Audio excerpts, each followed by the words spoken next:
Hello, hello, seja bem-vindo ao Do MEI ao Milhão, o podcast para você que quer sair do MEI e chegar no milhão. A gente vai te ajudar. E para isso, hoje o tema tá muito favorável, até porque todo negócio precisa vender mais e melhor. E para isso eu trouxe um especialista em geração de demanda, em vendas, em marketing, em growth. Então se você tem um pequeno, médio negócio, fica aí. Papel e caneta, que esse episódio é para você. Vou apresentar nosso convidado aqui agora, porque as credenciais são muito legais. Seja muito bem-vindo, Alisson Carvalho. Vou te apresentar. Obrigado. Vou te apresentar, ó. Aguenta aí, pessoal. 5 minutos de apresentação aqui, ó. Ele foi vencedor do prêmio Growth Hacking na Growth Conference 2023, um evento que reúne os principais especialistas em marketing de vendas. Experiência de mais de 15 milhões gerenciados em campanhas de mídia paga com resultados expressivos, aumento de visibilidade, né? A gente vai falar bem aqui sobre campanhas, marketing digital. Já trabalhou em empresas como BTG, Fast Team, Vivo, Tio Seguros. E hoje ele é Head de Marketing da Inspira Capital. Certo, Alisson? Certo, muito obrigado. Seja muito bem-vindo. Pô, é especial, esse é uma retomada do MEI ao Milhão, que agora, né, a gente vai retomar de várias formas essa comunicação, essa aqui é uma das principais, que é o podcast. E claro que o primeiro tema tinha que ser falar de vendas, falar de geração de demanda, gerar lucro, né? Como que as empresas crescem e precisam trazer dinheiro para dentro de casa, certo? Perfeito. Bora lá, bora lá. Eu vou começar já com aquela pergunta difícil para você já falar, cara, ferrou. Hoje, uma das propostas aqui, né, do MEI ao Milhão, é a gente trazer dicas práticas para que as pessoas possam ali, cara, amanhã, hoje, aplicar no negócio e já ter algum resultado e ir galgando isso, porque a gente sabe que é tão difícil essa trajetória, né, de sair do zero, ou às vezes de uma ideia, ou do meizão raiz, como a gente fala, como tem tantos empreendedores no Brasil. Então, Alisson, hoje com certeza você vai conseguir ajudar muitos que estão nos ouvindo. E, pessoal, bora lá. Então, ó, cara, tem uma primeira pergunta que eu acho que todo mundo deve se fazer, né? Como que quem é o eu presa, né? Ou seja, o cara é sozinho, a pessoa é sozinha, faz, né, pode fazer algumas coisas hoje para já começar a melhorar o resultado de vendas. Perfeito. Acho que quando uma pessoa está começando um negócio, essa é a principal pergunta que ela faz, né? E na minha visão, eu vejo que primeiro o empresário ele precisa identificar qual que é o cliente ideal dele. Quem é o cara que vai comprar o produto dele? Ele tendo essas armas de vender, ele fala assim, pô, olha, eu tô vendendo, eu faço alguma movimentação, mas eu não consigo escalar isso daí. Para ele escalar, ele vai ter que começar bem de leve com alguns investimentos e tomando risco. Eu gosto de falar que quando a pessoa quer crescer, ela tem que tomar riscos. E que riscos são esses? Começando investindo, por exemplo, em uma ferramenta de automação que vai automatizar a mensageria dele. Começando a terceirizar algumas áreas que são importantes, como, por exemplo, o marketing. Começando a terceirizar, por exemplo, a parte de atendimento. Algum movimento nesse sentido esse empresário precisa fazer. E, com certeza, ele precisa trabalhar no posicionamento disso para ter assertividade. Então, de forma bem clara e bem objetiva, esse empresário ele perde tempo com o financeiro, com atendimento, com vendas, aumentando. Então, ele faz tudo na empresa. Então, ele tem que começar abrindo mão de algumas coisas da empresa. Como, por exemplo, olha, já que o meu foco é vender mais, eu quero aumentar isso, será que vale a pena eu abrir mão, por exemplo, do financeiro? Será que vale a pena eu começar abrindo mão, por exemplo, de fazer todos os atendimentos?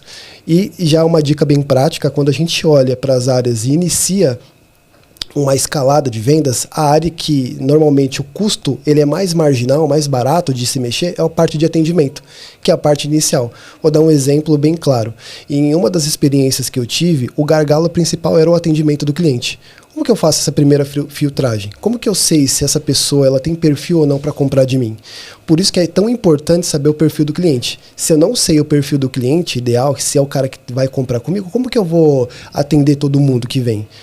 Ou seja, eu tenho que ter perguntas estratégicas que eu consiga fazer um filtro inicial desse cliente para eu atender de uma forma mais estratégica as pessoas que de fato tem o perfil de comprador da minha empresa. Vamos ver se eu entendi, né? O pessoal que está nos ouvindo aí, a gente falou algumas palavras que talvez o pessoal não saiba totalmente, mas quando você usou o termo mensageria, automação, você está dizendo de usar alguns recursos, né? Para que o maior tempo liberado possível, né, desse empreendedor seja justamente para né, tá ali em contato com o cliente e gerar novas vendas. Exato. Ou buscando, é isso, certo? Legal. E aí quando você fala que o principal ponto é descobrir o cliente ideal, como que ele faz para descobrir esse cliente ideal? Legal, eu gosto de falar que esse empresário que está começando o negócio dele agora, ele já tem pessoas que compraram. E a forma mais simples de você identificar quem é o perfil de comprador é olhar para dentro de casa. Quem são os clientes que eu tenho em casa? Qual que é o perfil dele? Que tipo de negócio? Vou dar um exemplo claro. É varejo?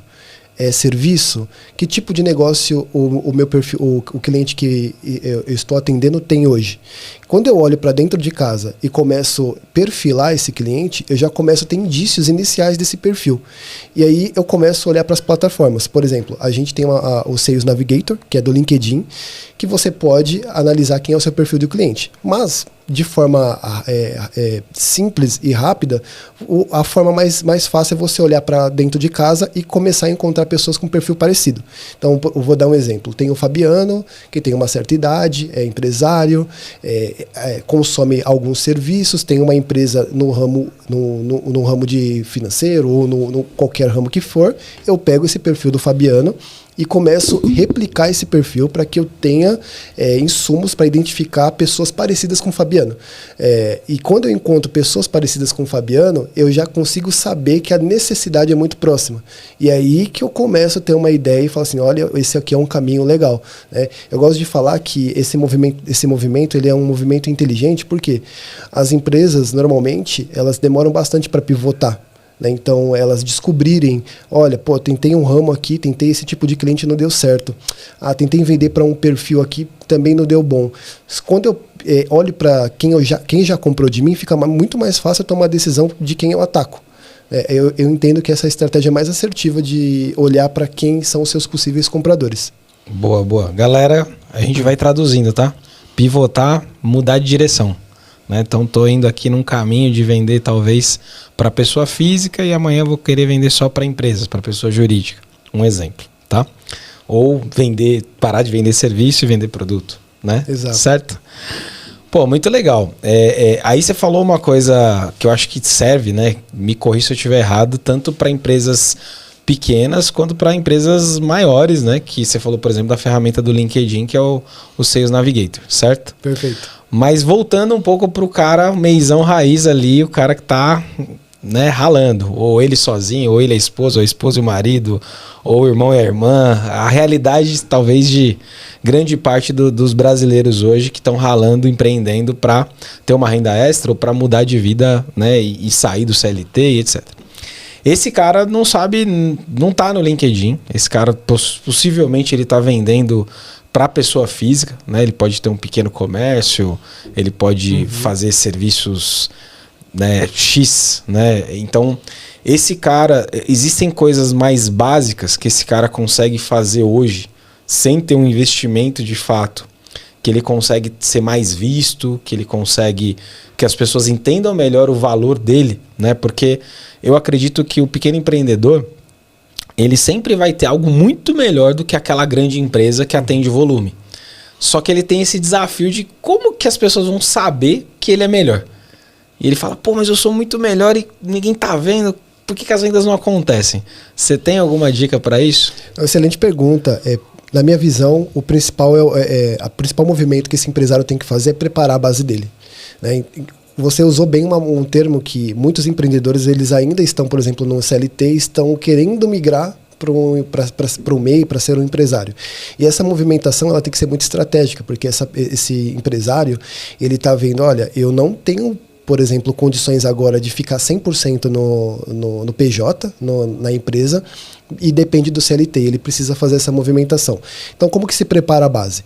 De forma bem simples, preparar a base basicamente ter um Instagram bem configurado, com uma bio estratégica, colocando o link do serviço que você presta, começar a produzir conteúdos constantemente de forma orgânica, falando do seu serviço, dos seus diferenciais, falando da proposta de valor da empresa, né, que a proposta de valor é o principal principal agregado que vai incrementar num negócio ou para uma pessoa. Ela também pode já começar construindo uma página muito simples, e eu vejo que o principal movimento é colocar a cara para ser vista, sabe? Colocar o rosto para ser visto, começar trabalhar estratégia de conteúdo. Por exemplo, o conteúdo é uma coisa muito simples. Você pode utilizar a inteligência artificial, qualquer uma. Acho que a maioria das pessoas que estão assistindo conhece o ChatGPT, que pode auxiliar na construção desses conteúdos. E os conteúdos hoje é a principal alavancagem de resultado das empresas.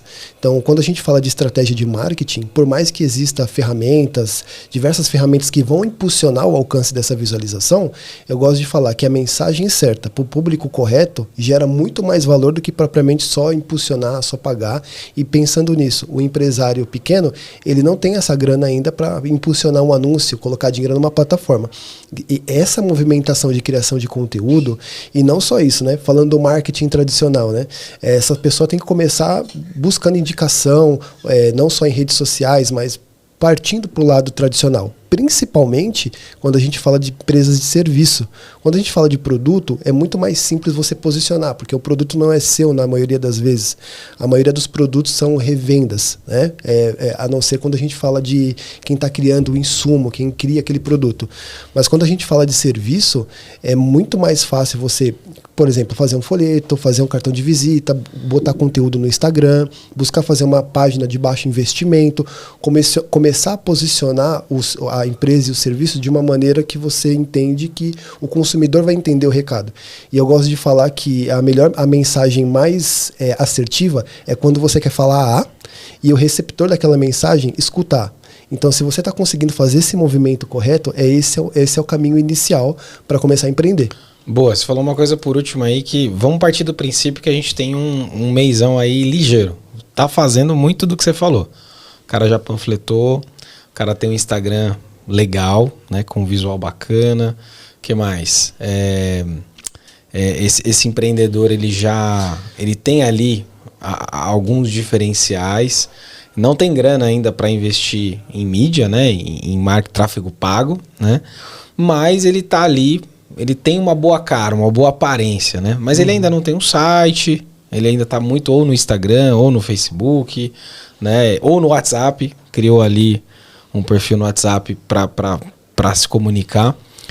E ele acredita que ele tem diferencial, mas via de regra as pessoas estão sempre procurando ele e estão batendo na tecla de preço, né? Puxa, mas fulano cobra mais barato, né? Então é esse leilão. E aí, como o título do episódio é vender mais e melhor, como que ele faz para não ficar refém e sempre dar desconto, né? O que você acha que está faltando para esse empreendedor, talvez nessa comunicação dele, ou até mesmo, né, na negociação em si, ou na comunicação, ele conseguir se posicionar melhor e não ficar refém de dar desconto? Não, excelente. Até agora a gente falou do posicionamento da pessoa, da empresa, né? Como que se posiciona, como que eu faço para identificar meu público-alvo. Só que nada disso adianta, você pode ter o público-alvo mais assertivo, mais perfeito de todos. Se não acertar na comunicação, você não entrega o recado. E se você não acertar na negociação, você não vende, né? Então eu entendo que aí é onde começa a se desenhar qual a argumentação eu consigo fazer para gerar mais valor. Eu gosto de falar que valor é diferente de preço. Então, quando a gente começa a partir do momento que, olha, eu tenho um diferencial, o meu valor agregado para a solução que eu estou oferecendo para trabalhar em cima da dor que você tem, vai resolver o seu problema. Eu digo que o relacionamento ele vale muito mais do que preço. Então, quanto mais você se aproximar desse possível lead, quanto mais você identificar as dores dele, quanto mais você se propor genuinamente a resolver aquele problema de uma forma tranquila, buscando a proximidade, isso ganha demais. Eu acho que é um recado muito importante, que o relacionamento ele gera uma negociação saudável, né? Ele gera algo genuíno, algo que é diferente. E partindo desse princípio, é a hora que o empresário tem que olhar para os diferenciais dele, porque tem que estar na ponta da língua os diferenciais do produto e do serviço para que a abordagem seja saudável e para que ele consiga ser assertivo. Porque, Fabiano, um detalhe que eu vejo muito é commodity, né? Então a gente não pode tratar o nosso produto ou serviço como um commodity. A gente tem que sair disso. E o que vende não são as características, são os benefícios do serviço. Falando nisso, eu gosto de separar em 3 etapas. Todo serviço e produto ele tem 3 formas simples desse empresário explorar para vender.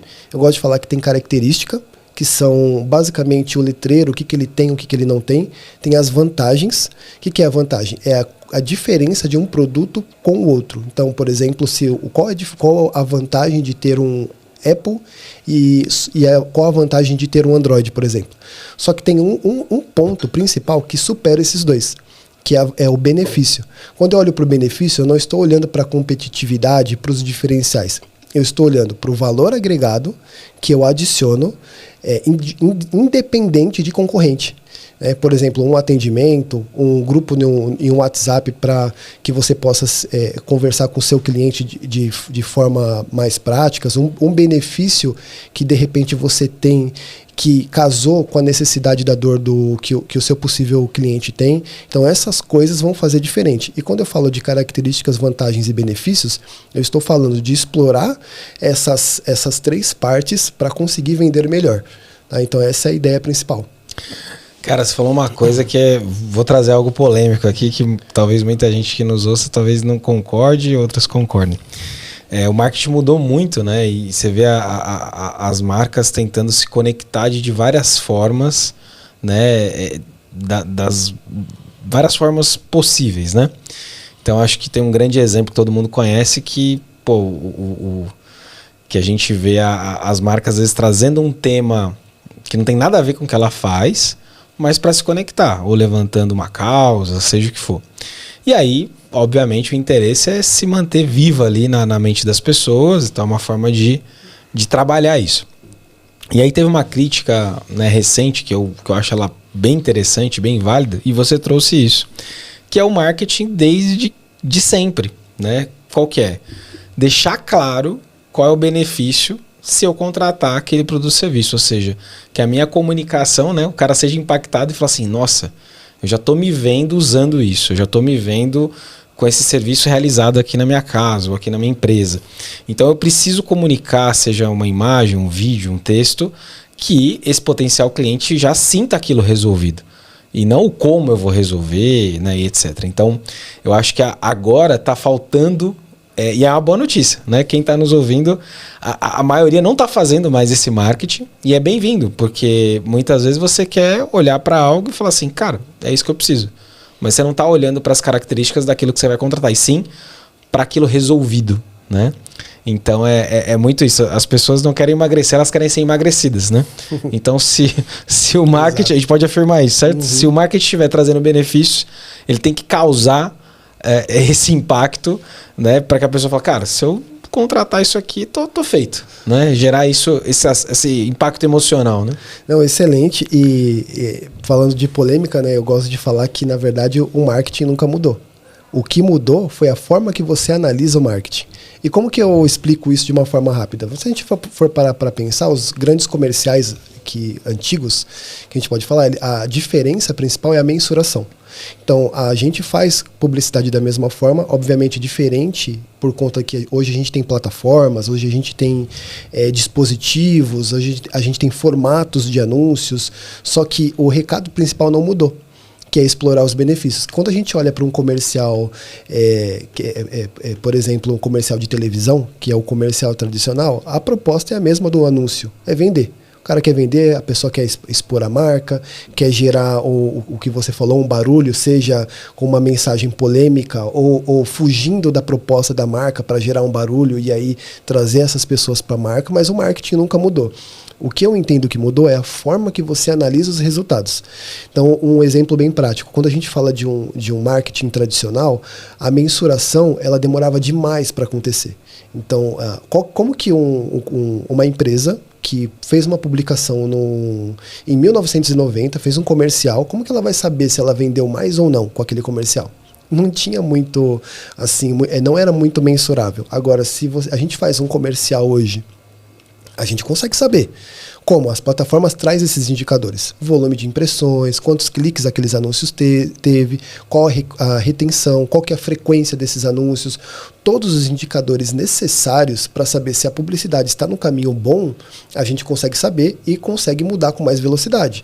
Agora, imagina, 1990, anos 2000, você fazer uma alteração num comercial. Era praticamente impossível, né? Você saber o impacto que aquele comercial trouxe nas pessoas que assistiram a versão 1, a versão 2 do comercial é muito difícil. Então, hoje, o nosso principal diferencial é a mensuração.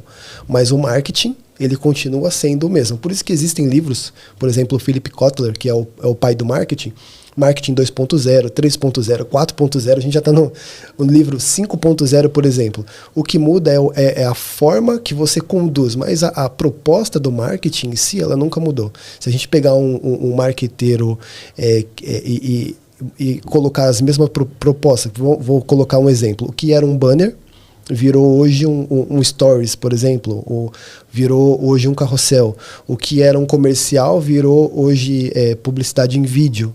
Então a gente embalou essas soluções em formas diferentes, com alcance totalmente distinto, né? E eu gosto de falar que deu uma quebrada muito no marketing tradicional, essa alteração, porque quando você populariza uma mídia, que você dá alcance para as pessoas e para pequenas empresas fazerem movimentos que era impossível anteriormente, né, que eram poucas empresas que conseguiriam gastar milhões num comercial e deixar ali, por exemplo, 30 segundos de comercial por 2, 3 milhões, alguns 9 milhões de reais, por exemplo, por 30 segundos de televisão.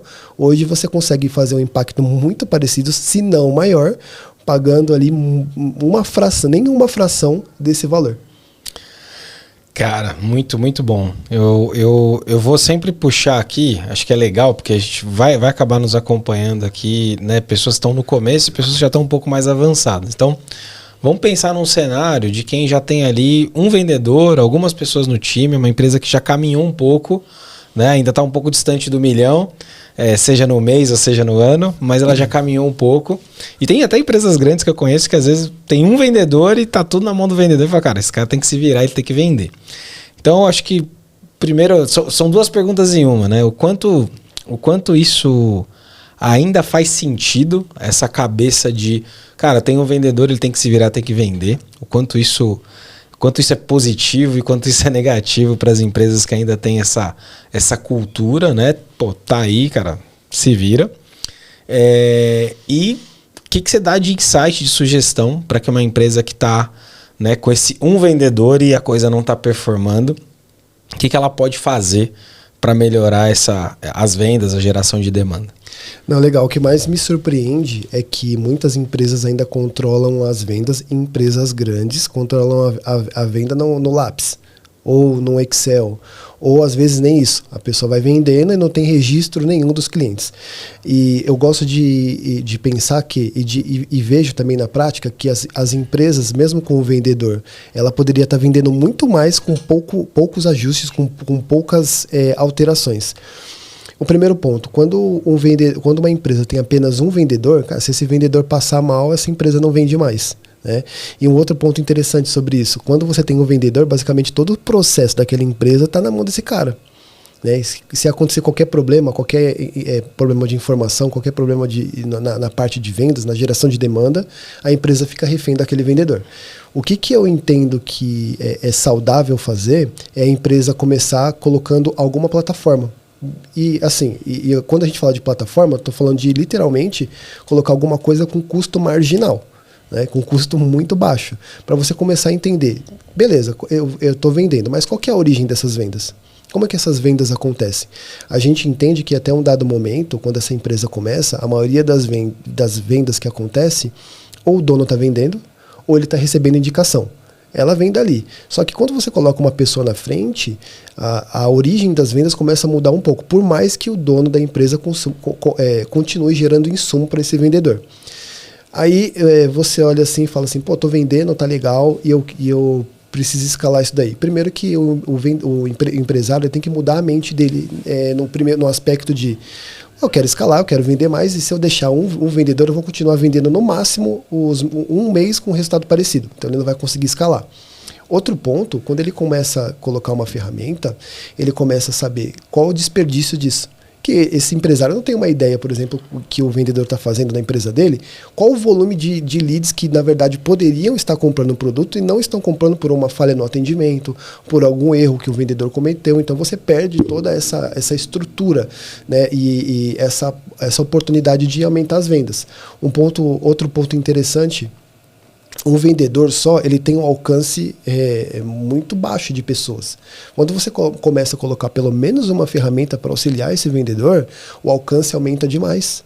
Então, quando a gente fala de um CRM de vendas, tem a possibilidade de enviar mensagens no WhatsApp para uma base de clientes, ou para pessoas que entraram em contato em algum momento com a empresa, não compraram, mas pode ser que ela não estava no momento de compra.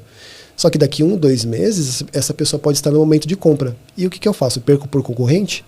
Então, o empresário ele tem que ter essa mente eu gosto de falar que tem que cercar as possibilidades para que essa venda ocorra.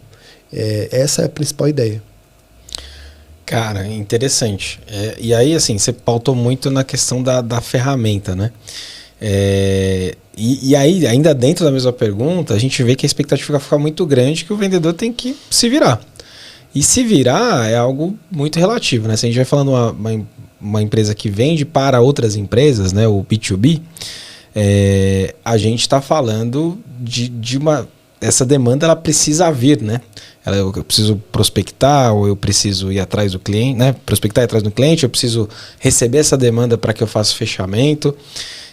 Então, eu queria que você desse 2 exemplos aí, pensando na empresa que vende para o consumidor final, a B2C, e a que vende para a empresa, B2B, do que você considera o ideal, né? Se você chegasse agora, uma empresa que tem um time de vendas capenga, está ali com um vendedor e não tem geração de demanda, às vezes o cara até bom, mas isso não está acontecendo. O que pode ser feito, né? Principalmente em marketing, geração de demanda, que essa empresa pode movimentar se ela for do B2C e se ela for do B2B? Não, excelente. Eu vejo que o principal gargalo das empresas, a maioria, é na parte de captação. Seja por vendedores ociosos, ou seja por não dar conta do volume de leads que geram. E o que acontece? Eu vejo que não tem análise de indicadores. Então você tem que saber qual que é o volume de leads que estão entrando, qual o volume de atendimento que está acontecendo, qual o percentual de conversão desses leads para você saber se está saudável ou não. Se esses leads que estão comprando, por exemplo, quando a gente fala de serviço, uma venda saudável é uma venda que ela tem pelo menos um período ali que esse cliente não cancele.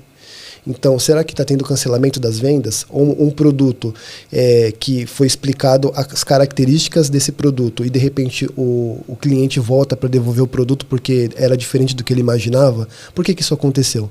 Então, eu vejo que é desdobrar os indicadores de vendas e saber se o caminho está sendo bom ou não. E arrumar onde estão os gargalos. Os números nos trazem um recado, eles nos trazem respostas. E essas respostas podem ser boas e ruins. Eu gosto de falar que parte é boa e parte ruim, e tem que trabalhar nas partes que estão mais frágeis. Então, por exemplo, qual que é o percentual de conversão ideal? Você tem que descobrir isso daí. E não adianta você olhar para o mercado e perguntar parâmetros de mercado. O percentual é esse. O percentual é o ideal para a sua empresa. É aquilo que é saudável para você. E você descobre isso traduzindo. Então, nem se for numa planilha, tem que ter os indicadores, tem que alimentar o volume de lead, tem que alimentar a origem, tem que alimentar se tem conversão. Porque se você não acompanhar os seus números, ninguém vai acompanhar por você e você nunca vai corrigir a rota. Isso vale para o B2C e para o B2B? Vale para o B2C e para o B2B. E para o B2C, eu ainda adicionaria uma visão maior, porque quando a gente fala de B2C, principalmente voltado a serviços, normalmente nunca é um desenho só, nunca é um produto só, na maioria das vezes. E você tem que ter essa visão por produto, tanto físico quanto serviço em si, quanto produto físico também. Tem que ter essa visão bem detalhada para saber onde está o gargalo da operação, onde estão as vantagens. Que às vezes, Fabiano, a gente perde a oportunidade de potencializar o serviço que a gente vende com melhor, com maior volume, ou o produto que sai com mais facilidade, justamente porque a gente não está vendo os números. A gente acaba focando no que a gente acha que é bom, mas não no que é bom de verdade, no que é bom traduzido pelos números. Legal, vamos ver se eu entendi. Então, tanto para o B2B quanto o B2C, você está dizendo que primeiro eu preciso medir, porque se eu não medir o que está dando certo, o que não está dando certo, o que está rolando, não tem como eu montar uma estratégia ou eu acertar, certo? Exato. Legal, medir. Tem uma noção, né? Putz, cara, ó, tá vindo X pessoas me procurar e tem uma ideia. O que você diria, né? Aí de novo, B2B, B2C, esse é o momento para geração de demanda via marketing digital, via campanha XPTO, via, né? O que você diria hoje, pleno 2025, com tanta competição, com tanto boom, né? A gente sendo o tempo todo bombardeado no celular, o que esse cara consegue ou deve fazer para atrair mais clientes? Excelente. Para mim, as principais fontes de mídia. Quais são as principais? Google e Instagram. São as duas, principalmente tanto para serviço quanto para produto. As duas são uma fonte rica e mais barata para começar. Então eu começaria por aí. Se hoje eu estivesse começando uma empresa, eu começaria Google e Instagram com certeza. Tá? E o que eu faria? Né? Com certeza já começaria a fazer alguns anúncios ali, muito focado em tráfego para o WhatsApp, por exemplo, que é onde se inicia o atendimento. E aí é um ponto importante, Fabiano, quando eu falo de divulgação de mídia e eu falo de WhatsApp, não é para vender pelo WhatsApp. Mas é que o WhatsApp seja uma fonte de lead, uma fonte de uma conversa inicial. Um dos maiores erros que eu vejo é uma negociação contínua no WhatsApp. Eu passo preço pelo WhatsApp, eu converso com a pessoa totalmente pelo WhatsApp, informo ela pelo WhatsApp, só que dependendo da complexidade do serviço, não faz o menor sentido fazer isso. Então, o WhatsApp ele tem que ser um ponto inicial de contato, onde eu consiga abordar esse lead e aí continuar uma conversa com ele, continuar alimentando ele, continuar conversando com ele. E aí, quando a gente fala entrando um pouquinho até mais de forma um pouco mais técnica, quando a gente fala de fontes de tráfego, eu tenho o Google Ads, que o Google Ads basicamente é a plataforma que as pessoas buscam, então ela busca por palavra-chave, são termos que são muito assertivos, a pessoa buscou uma palavra-chave, eu apareço para aquele termo que a pessoa buscou. E quando eu falo de Instagram, Facebook, é um pouco diferente, a pessoa não busca nada, eu simplesmente impacto aquela pessoa. Por uma mídia, eu basicamente desenho mais o público-alvo e o outro coloco mais palavra-chave. Então essa é um pouco da ideia, são as duas fontes de mídia que com certeza dá para tracionar bastante. Cara, legal. Eu ia deixar essa pergunta para o final, mas eu acho que é legal a gente trazer isso, que o pessoal deve estar se perguntando, o caminho é árduo, né? De sair do MEI e chegar no milhão. E você, a gente sempre fala disso, você já acompanhou várias empresas, você tem provavelmente vários cases aí positivos de empresa que já trilharam isso.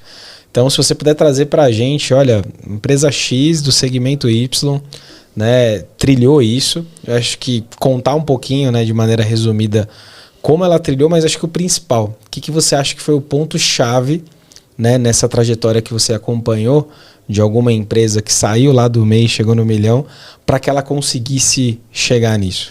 Eu posso colocar aqui como exemplo uma empresa da China, por exemplo, que eu acompanhei, que começou um negócio do zero, né? Literalmente não tinha nada, literalmente só tinha o MEI. E a gente começou um trabalho muito, muito mais consultivo no sentido de o que eu posso fazer aqui? Ou, por exemplo, qual a orientação que eu tenho? Como que eu começo a dar os primeiros passos de marketing e vendas? Inclusive, essa empresária eu conheci justamente numa palestra do Sebrae, há pouco mais de uns 8 meses. E ela estava ali, realmente não sabia quais próximos passos ela daria na empresa dela. E o principal ponto que eu vi que fez ela abrir os olhos é que ela não sabia nem o diferencial que ela tinha de fato do que ela vender e do que ela ia vender. Então, quando ela entendeu que, por exemplo, a questão da tradução, que ela faz tradução do chinês para o português, era um ponto forte, era muito bom, só que tinha um mercado que estava negligenciado aí no meio. que eram chineses que queriam vender no Brasil. Então, olha que engraçado isso. Eu falei, pô, legal você traduzir, fazer traduções de empresas que estão implementando aqui, que já estão aqui. Mas e as empresas que querem vir para cá? Né? Como que você consegue ter essa captação? Então, foi uma coisa muito, muito legal que ela começou a participar de, por exemplo, eventos, onde tinham grupos de estrangeiros, de empresas internacionais que queriam investir no Brasil. Começou a ter um relacionamento com as pessoas e, assim, em 3 meses, mais ou menos, ela saiu do MEI e já foi para o Simples Nacional, que já foi um salto. Então, começou... Aí um dos pontos, né, é até um pouco polêmico, pô, eu pagava R$70 de imposto, agora eu estou pagando 300, 400, 500, R$1.000 de imposto. Então acho que é onde eu vejo que o empresário se assusta um pouco quando ele sai do MEI e vai para o Simples Nacional. E o susto depois é quando você sai do Simples Nacional e vai para o lucro presumido, né? Que é um outro susto. E como que essa movimentação também ocorreu? Basicamente, ela, como uma pessoa sozinha, ela não tinha muito suporte para venda. E ela fez um movimento que eu acho o movimento mais correto. Começou a ajustar o administrativo. Então, ela contratou, por exemplo, uma secretária que ajudou ela em algumas demandas que ela não tinha mais como dar, e ela focou em vender. E nessa movimentação de vendas, de trazer negócios, de ter proximidade com os clientes, ela conseguiu aumentar o volume de vendas dela e de clientes internacionais muito, muito alto. E aí ela saiu do MEI muito rápido, né? Então, e não houve, assim, necessariamente, aí é um ponto importante, não houve um trabalho de mídia, não houve um trabalho de redes sociais, não houve um trabalho de marketing explícito, mas houve basicamente uma identificação do ICP, quem é o meu cliente ideal, houve o aumento da capilaridade do mercado, ou seja, eu tenho uma gama de clientes que eu tenho condições de atender, mas eu não sabia que ele estava lá, ou se sabia, não tinha prestado atenção que eu poderia atender, por exemplo. E essa movimentação que ela fez de ir num evento, buscar um relacionamento com o cliente, ir para cima na parte das vendas, que eu acho que é muito negligenciada. Antigamente, por exemplo, ela fez um movimento que eu achei bem interessante, que antigamente, quando a gente queria vender, a gente ia de porta em porta, a gente ia de empresa em empresa, a gente buscava visitar as empresas, e ela fez esse movimento de visitação, né? E esse movimento de visitação foi o que gerou negócios para ela. Então, o empresário que ele quer sair do MEI, quando a gente fala de marketing e vendas, a gente fala muito de geração de movimento. Tem hora que você precisa sentar a bunda na cadeira, mas tem hora que você precisa sair. E a hora que precisa sair, normalmente é mais dolorida. Botar a cara, ouvir vários nãos, ter essa movimentação é super importante. E eu vejo que é uma movimentação um pouco mais perdida nos dias de hoje, né? Principalmente quando a gente fala por conta da tecnologia. O tradicional gera resultado também, só que a gente tem que saber se está no caminho certo. Cara, assim, animal, baita insight, assim, desse case que você está trazendo, acho, né, o ponto que você trouxe aí principal é que ela achou o cliente, né, o nicho dentro do nicho, né? Então ela estava atacando ali um tipo de cliente, ela não tinha identificado do lado que, pô, peraí, existe, né, o pessoal que está querendo vir para o Brasil, ou seja, o serviço era o mesmo, né? Ela ainda continuou vendendo tradução, mas ela estava buscando as empresas que já estavam no Brasil e ela não estava olhando para as empresas que iam vir. Então, se a gente trouxer isso para a realidade, acho que fica aí a lição de casa para quem está nos ouvindo, eu acho que é olhar para os lados e ver, cara, tá difícil, eu acredito no meu serviço, então ela acredita que tinha potencial na tradução, né, de mandarim para português, mas, puta, não estava virando. Uhum. E aí, pum, virada de chave na hora que ela... Animal. Então, pô, às vezes eu tô... Sei lá, vou dar um exemplo. Alguém aí tá vendendo para pessoa física, né? Tentando vender que seja, sei lá, material... Não sei, pegar um exemplo X. Tô vendendo treinamento para pessoa física. Treinamento, seja do que for. Educação, de maneira geral. E, cara, é difícil, né? Pô, talvez não tenha tanta autoridade, seja tão conhecido e tal. E, às vezes, esse treinamento faz muito sentido vender para algumas empresas. As empresas contratariam num outro formato.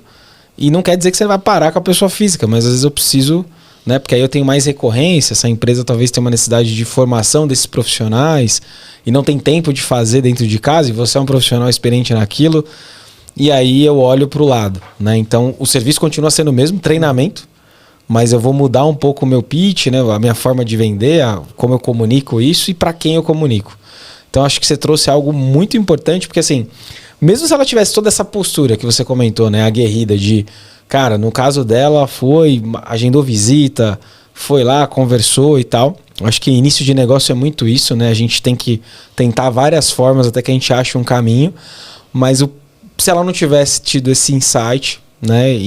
Pô, legal com a tua ajuda aí de olhar para outra forma, não teria sido tão rápido, né? Porque foi, 8 meses, fantástico, né? Muito bom, cara. Muito bom esse case. Depois eu quero ouvir outros cases, porque acho que é inspirador para quem está nos ouvindo. Falar, pô, é possível e é super possível, né? Então, já que a gente falou disso, eu acho que é legal. Acho que você já falou aqui sobre, né, que é importante acompanhar de perto, é importante mensurar. Eu ia te perguntar sobre isso. E aí, eu acho que é legal trazer um pouco da tua experiência, pensando em estratégia de marketing, pensando no digital, né? Que hoje a geração de demanda, todo mundo está olhando para isso, por mais que às vezes algumas gerações de demanda vão demandar que a gente tenha contato, relacionamento com o cliente, ainda assim a origem disso está muito no digital, que é onde está a atenção de todo mundo, né?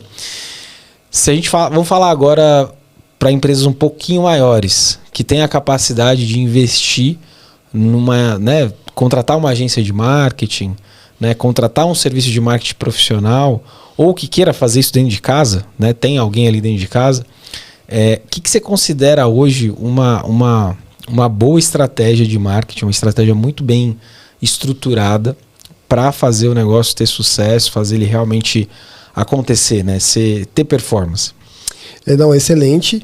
Acho que o primeiro ponto é planejar. Primeiro ponto, você tem que saber, você precisa saber o que precisa ser feito para que eu tenha um resultado real e saudável. E como que eu faço o planejamento? Eu tenho que saber quem que eu vou atacar, eu tenho que saber que tipo de comunicação eu vou usar, qual que é a minha abordagem, qual que é o script de vendas que eu vou trabalhar, ou seja, trabalhar nos mínimos detalhes quais ações eu vou tomar para alcançar aquele resultado, e principalmente colocar prazo para isso. Você fez o planejamento, agora você tem que começar a colocar em ação aquele planejamento que foi realizado. Como que eu faço isso? Por exemplo, se eu definir que eu vou fazer uma campanha no Meta, com anúncios em vídeos, eu tenho que fazer esses vídeos, se eu falei que ia fazer um site, eu tenho que fazer o site. Essas movimentações são importantes. E quando a gente fala de aumentar as nossas vendas, e quando a gente fala de planejamento, isso mexe muito no modelo de negócio que essa pessoa que essa empresa trabalha. Então, um dos pontos que eu vejo, por exemplo, é granularizar a possibilidade do alcance do produto. E como que eu faço essa granularização? Então a gente tem que ver se tem a possibilidade, por exemplo, até de modelos de negócio, você olhar para... dá para eu realizar um serviço de assinatura? Dá para eu realizar vendas pontuais? O que eu posso fazer de movimentação que eu alcance um público maior para gerar essas vendas? E quando eu falo de público maior, isso é bem legal, porque quando você tem um produto de entrada, né, por exemplo, um produto de assinatura, um produto pontual de entrada, essas pessoas que compraram o seu produto, elas podem comprar outros. E essa é a principal ideia. Quando a gente fala até de crescimento de receita, hoje algumas empresas têm uma área que chama RevOps, que basicamente é operação de receita, que é fazer o cliente comprar mais vezes daquela empresa. Então, vendeu um produto pontual, fez uma venda de um produto principal, aí esse cliente voltou, comprou outro produto. Então, quanto mais a gente faz vendas para o mesmo cliente, eu aumento o ticket médio de venda e eu mantenho esse cliente mais tempo na minha carteira. Então, essa é a principal ideia. E aí, eu gosto de falar bastante como que o modelo de assinatura é igual a gente olhar para o mercado imobiliário. Quando a gente faz compras de imóveis, por exemplo, para colocar esses imóveis de aluguel e gerar renda, e muitas vezes até pagar o próprio imóvel, quando a gente tem uma empresa de serviço, a gente está fazendo essa movimentação, a gente está gerando receita mensalmente, como se fosse um aluguel daquele serviço que a gente faz. E como o imóvel, A gente tem que manter em boas qualidades, tem que seguir regras, tem que manter as coisas organizadas. Uma empresa de serviço por assinatura tem que fazer a mesma coisa, manutenção do cliente, saber se as coisas estão indo bem, ter um relacionamento muito próximo do cliente, garantir que os resultados e aquilo que foi acordado está acontecendo, né? Então, melhorar, ter, por exemplo, o foco na experiência do cliente, aquele período de vida que esse cliente teve com você, quais foram as principais experiências que ele passou que foram positivas, quais que foram as negativas. Então eu vejo que essa é a ideia, é movimentar para crescimento dessas possibilidades de aumento de produto, tipos de produtos e diversificar ou até mesmo os produtos que eu tenho de casa em outros produtos que podem agregar valor para o público que quer comprar de mim. Cara, muito bom. Anotaram? Aulas. Cara, assim, vou perguntar do B2B primeiro, depois eu vou perguntar do B2C pra galera não confundir aí. Todo mundo já sabe o que é B2B e B2C, né? Beleza. Então, empresas vendendo para empresas. O que você considera hoje 3 erros clássicos que normalmente se cometem em marketing, né? Com foco em geração de demanda, que a galera tem que parar urgente de fazer para B2B? Bom, primeiro, um primeiro erro é querer vender para todo mundo. Eu acho que esse ponto é importante. Quando você começa a vender para outra empresa, você pode iniciar o seu processo de vendas achando que todo mundo precisa da sua solução, que você pode vender para todo mundo, mas na verdade não é bem assim. Então, em contrapartida, né? Nichar o mercado e deixar de querer vender para todo mundo é um passo importante, né?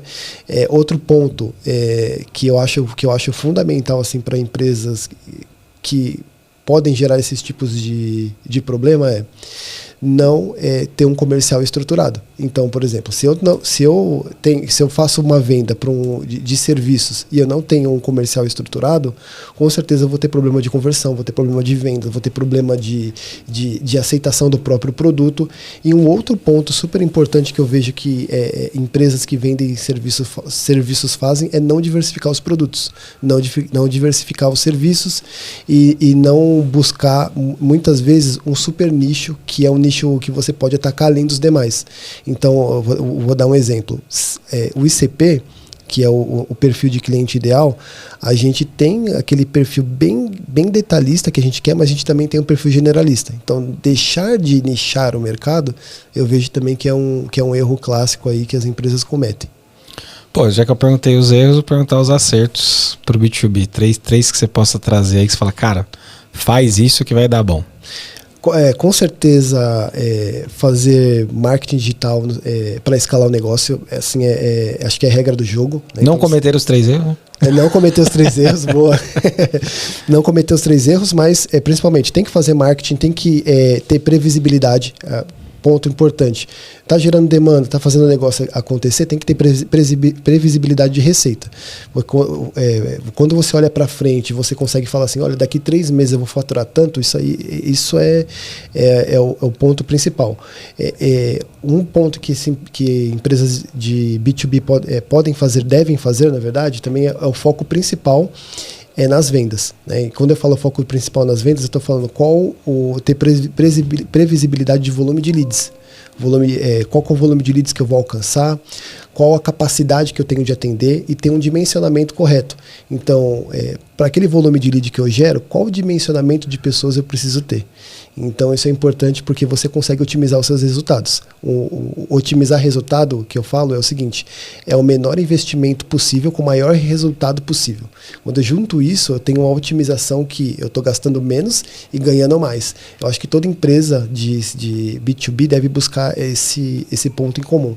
E, com certeza, por último, não negligenciar os números, não negligenciar toda a análise, né? Então, entender desde a análise inicial, desde o seu funil de vendas, que é qual os meus acessos, renovar com certeza as estratégias de comunicação, como que eu estou trabalhando com os meus criativos, com os meus anúncios, com o meu posicionamento de marca, e trabalhando esses indicadores eu gosto de falar que são indicadores end-to-end, desde o início da geração da demanda até a compra final desse cliente, até o ticket médio.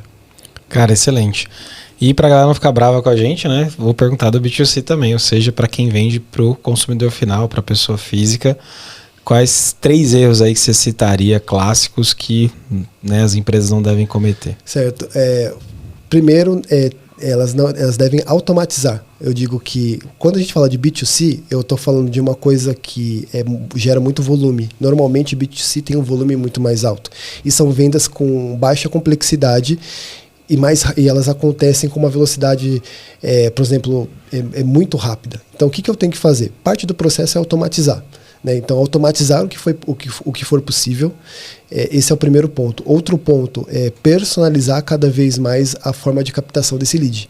Então, se eu tenho uma forma de captação mais personalizada, que eu consigo embalar bem as características, as vantagens e os benefícios desse produto, eu tenho uma chance muito maior de converter. Por quê?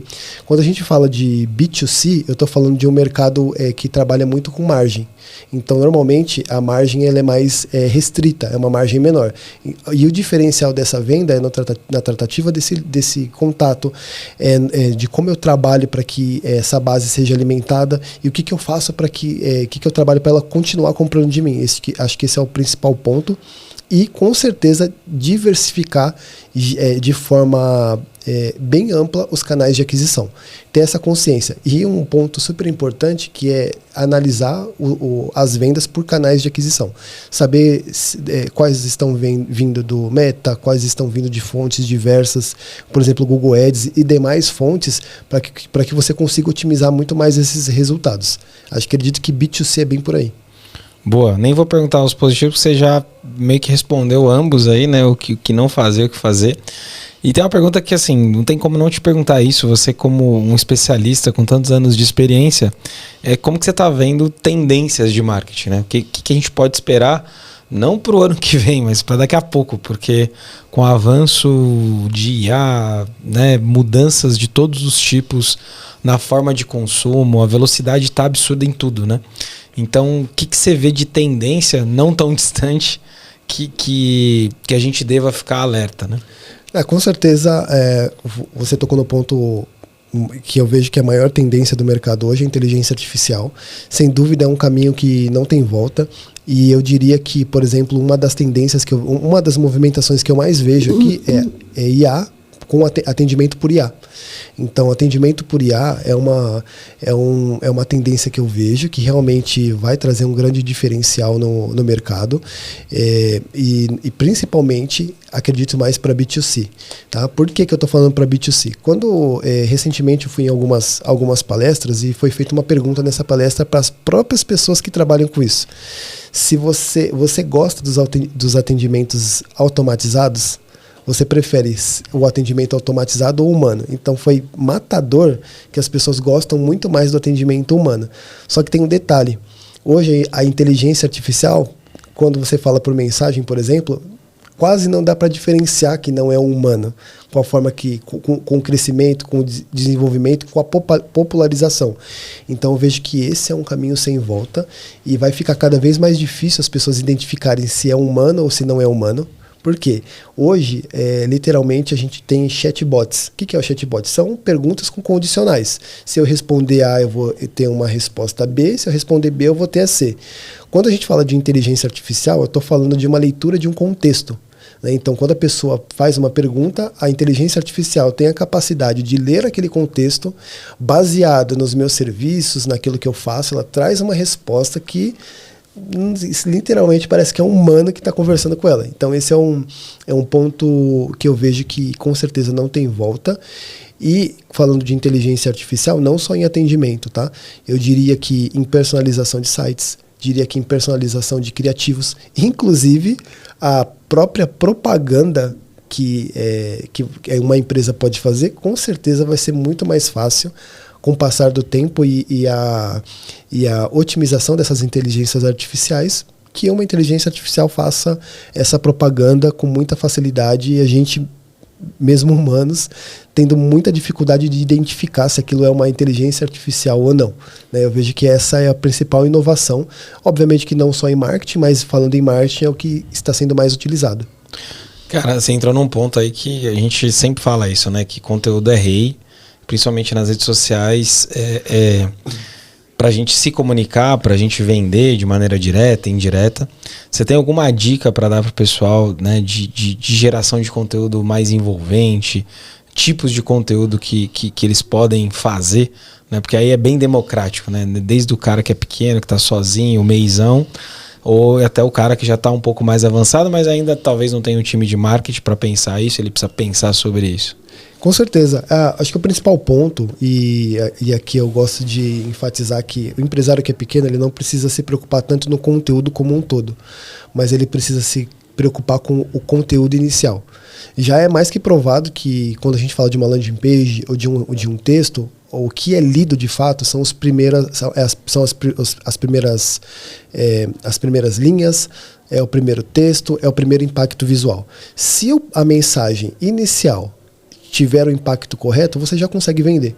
Então, basicamente, a gente começa a falar da headline, né? Lei da headline. O que é isso? Qual a capacidade de impacto que o seu primeiro texto tem para que a pessoa que você quer vender consiga entender qual que é a solução de negócio que você está tratando. Será que a pessoa consegue saber pela headline que o seu produto consegue resolver o problema dela? Eu acho que é bem por aí. Então, ter essa preocupação. E quando eu falo de headline, o que está incluído, por exemplo? Você vai usar o Instagram, ter uma bio bem escrita.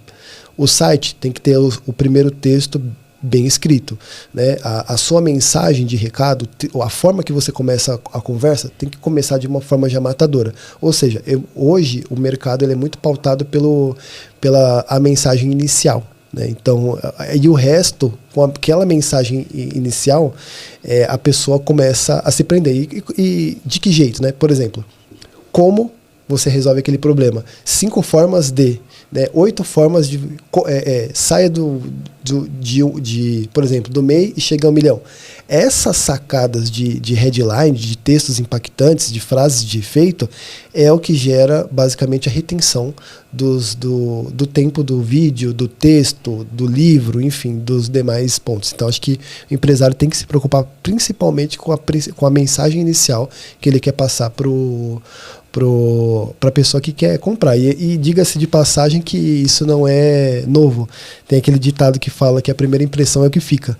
Então, basicamente, o headline é isso. A primeira impressão da headline é o que vai ficar para o resto do conteúdo. E, inclusive, esse lead ele pode nem literalmente ler o conteúdo o restante do conteúdo, e pela headline você já consegue converter e fazer com que esse potencial comprador se torne de fato um cliente. Cara, muito bom. E eu queria complementar uma coisa importante que vale para tudo, né? Qualquer negócio. O básico bem feito precisa realmente tá sendo olhado continuamente, né? O que eu quero dizer com isso?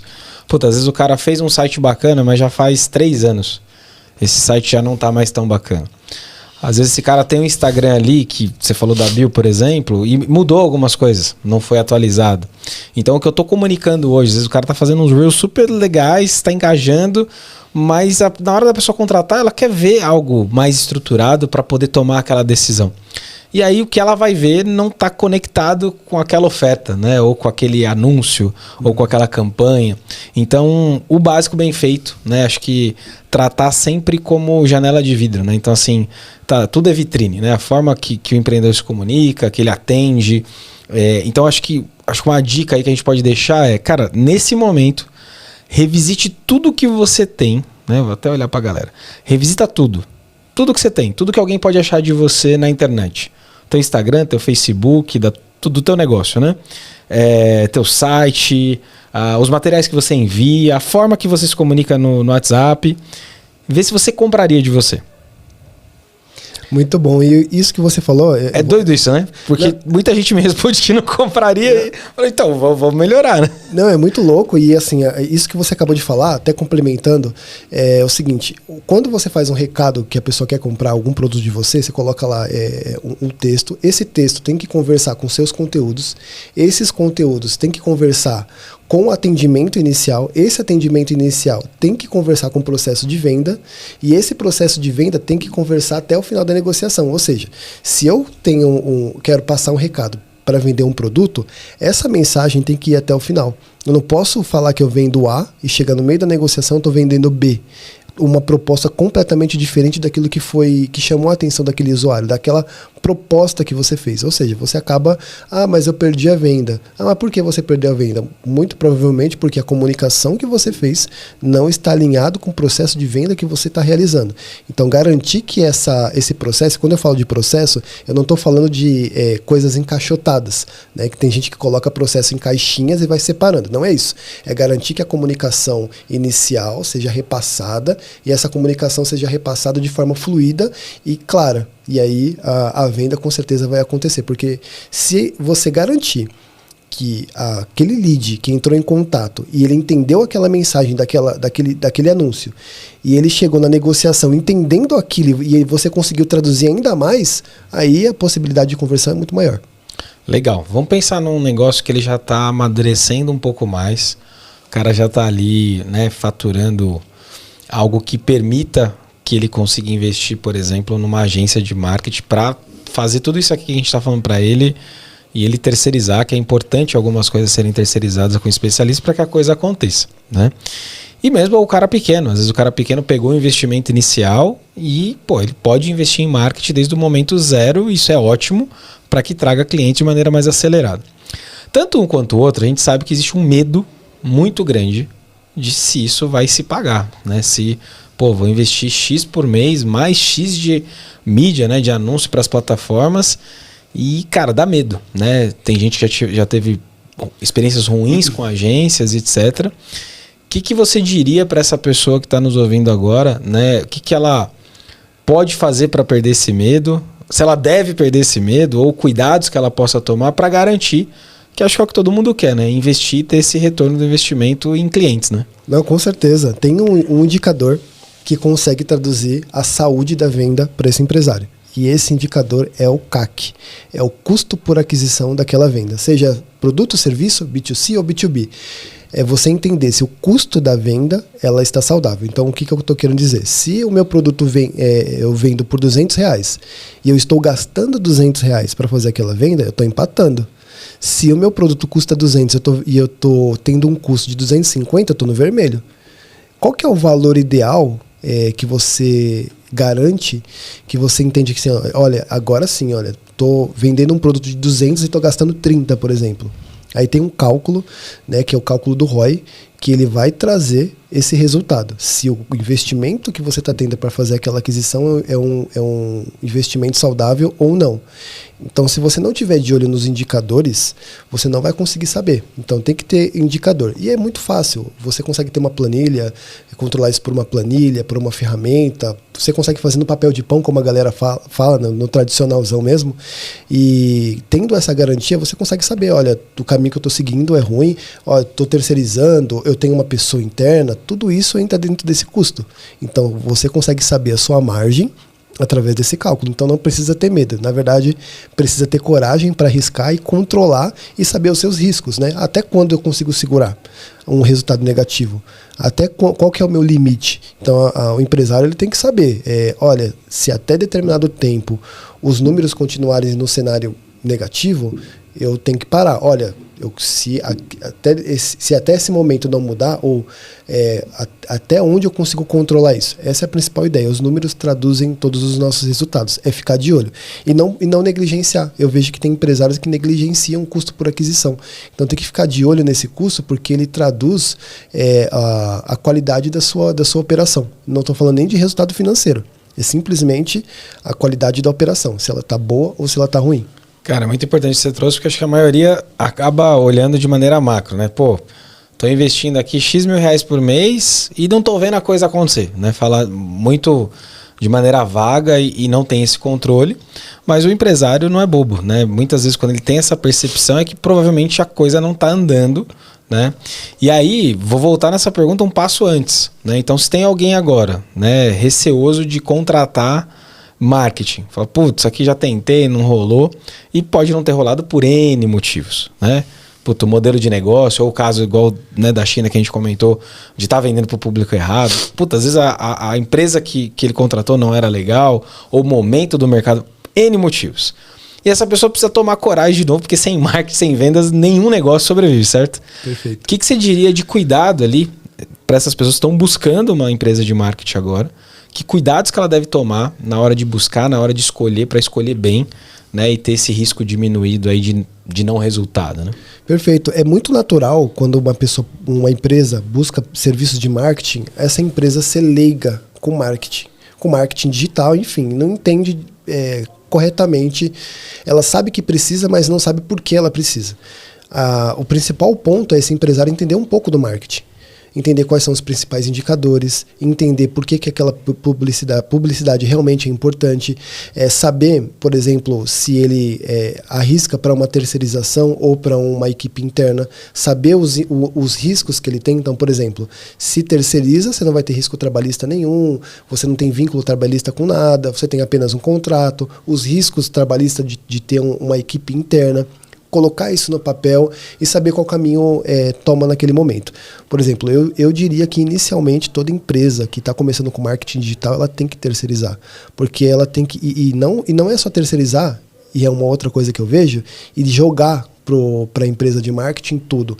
A empresa ela tem responsabilidade pelos resultados dela, então ela tem que ser ativa e participativa com aquela empresa que ela está terceirizando. Porque a empresa, a terceirizada, ela não vai saber a regra de negócio, ela não vai saber as suas intenções, ela não vai saber até onde você quer chegar, ela não sabe suas metas. Se não tiver esse alinhamento prévio e se não tiver essa participação do empresário de forma contínua, os resultados dificilmente vão acontecer. E aí a culpa é da terceirizada ou a culpa é porque o marketing não funciona, mas na verdade o empresário ele tem que estar atento. O empresário ele tem que ser a pessoa mais generalista da empresa dele.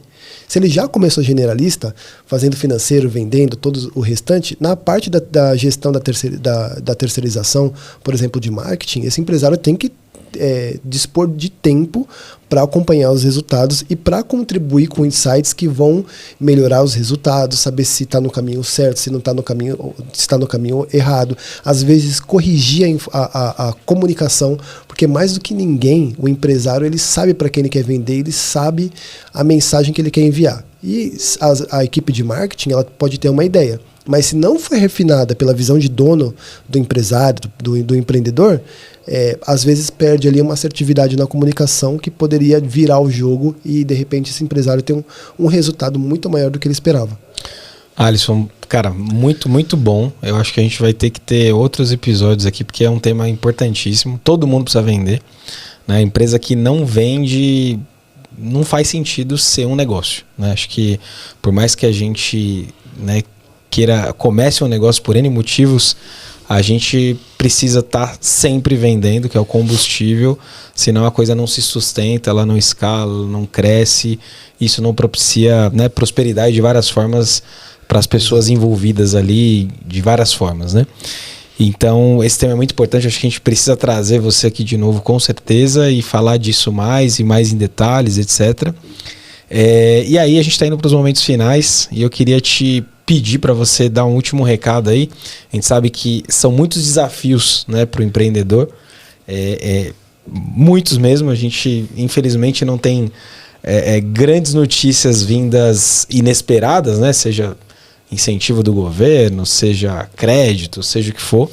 Então gerar conteúdo aqui de maneira gratuita é uma forma que a gente tem, né, de contribuir, porque já contribuíram comigo, com você, então é uma forma da gente retribuir de uma maneira atualizada, um conteúdo muito atualizado. E aí eu queria que você desse uma última mensagem. Se tem alguém aí nos ouvindo que está no perrengue, né, começou, era um sonho, agora está meio pesadelo, o que você diria, né, para essa pessoa, para esse empreendedor, essa empreendedora que está nos ouvindo? É muito provável quem está empreendendo hoje, né? Pelo menos ali deve estar entre os 25 anos para cima, né? Mais ou menos é o que eu entendo. E essa geração, a partir daí, desde os mais velhos, ela foi muito impactada por aquela mensagem antiga que dava para o empreendedor. Imagine você empreendendo, trabalhando de qualquer lugar, sendo dono do seu negócio, trabalhando da praia. Aí tinha aqueles vídeos daquelas pessoas trabalhando na beira da praia. E isso é uma verdadeira ilusão, né? E a gente também foi muito impactado por uma mensagem que você tem que fazer o que você gosta é o melhor, o que você gosta é o que vai te impulsionar, essa questão mais filosófica, né? E eu vejo que, na verdade, a gente não tem que fazer o que a gente gosta, a gente tem que gostar do que a gente faz, ficar está atento à movimentação, por exemplo, do mercado. Eu não gosto de marketing, mas você tem que fazer marketing. Eu não gosto de financeiro, mas tem que fazer financeiro. Porque não é a atividade do empresário, muitas vezes não é literalmente ligada ao ramo que ele está trabalhando, mas as atividades intrínsecas aos negócios dele. Então eu vejo que ter alegria no que está fazendo é um grande diferencial. Buscar essa força, sabe? Tem que cuidar do financeiro, vamos cuidar da qualidade dos números, vamos fazer marketing para que a gente consiga vender mais. Qual que é o sonho? Eu gosto de falar que, na verdade, tem que ser transformado em objetivo, se for plausível, né? Então, qual que é a nossa meta? E essa meta você tem que trabalhar as demais áreas. Esse é o principal ponto. Se você está passando um perrengue, tem que continuar, tem que ter fé, tem que ir para cima. A gente não sabe, né? Quando é que vai dar bom. E é uma frase que eu gosto bastante, né? Se fizer esses movimentos, uma hora vai dar bom. Então, essa é o principal recado. Boa, Alisson. Show. Muito bom, cara. Movimento gera movimento, né? Então, vamos seguir e acreditar, né? E claro, sempre acho que tem que aprender todo dia. Então quem nos acompanhou aí com certeza aprendeu muito contigo hoje. Tem muita coisa que você falou que já dá para pôr em prática agora, investindo zero dinheiro, né? Mas vai investir tempo ali em fazer acontecer, testar. Acho que é muito do que a gente falou hoje, né? É isso. Tem que testar, uma coisa vai dar mais certo para um negócio, vai dar mais certo para o outro, ou o timing disso. Então, cara, te agradeço muito pelo seu tempo, pelos insights, enfim, tudo muito, muito rico, muito valioso. Obrigado você que ficou com a gente até aqui. A gente vai ter outros episódios que vão falar de geração de demanda, que vão falar de finanças, que vão falar de RH, gestão, desafios. Então, do Meio a Milhão é para a gente abordar tudo isso e te ajudar nesse caminho, né, a chegar no 1 milhão mês, no 1 milhão ano, no 1 milhão mês e daqui a pouco no 1 milhão dia. Já pensou? Vamos lá. Beleza? Obrigado e até a próxima.